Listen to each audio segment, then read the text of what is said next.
We heard from CommonGround volunteer Karol Swan about cutting silage, and that interview will be on our Facebook page a little later this morning.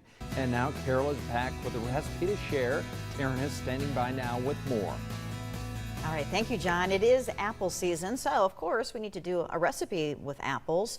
This is old-fashioned sour cream apple pie, and Karol's back with this recipe. Is it your recipe, or did you find it I somewhere? found it in an older cookbook, and so it's one of those, they're kind of ambiguous on how to measurements and do things, but I figured it out.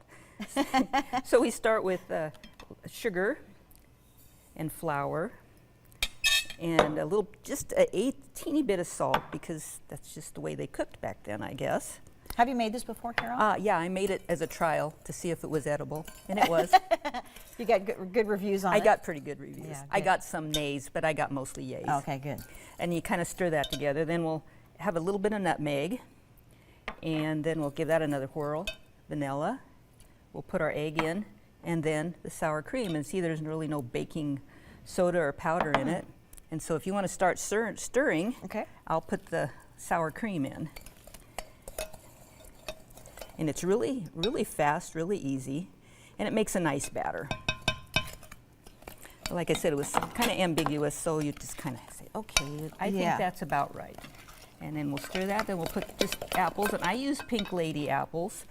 I don't know why, I just saw them in the store, and I thought, oh, those look good, Pink Ladies. But they are kind of, they don't brown so much, and they're pretty crisp and nice. And all you do is stir it up and then put it in your baking pan. Put it in the baking pan.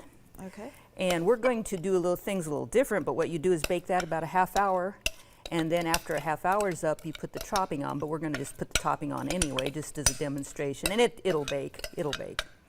And these are the ingredients for the topping, but I already did the topping, and this is, you use your biscuit cutter. So if you'd like to sprinkle the topping on, and then bake it another 10 or 15 minutes.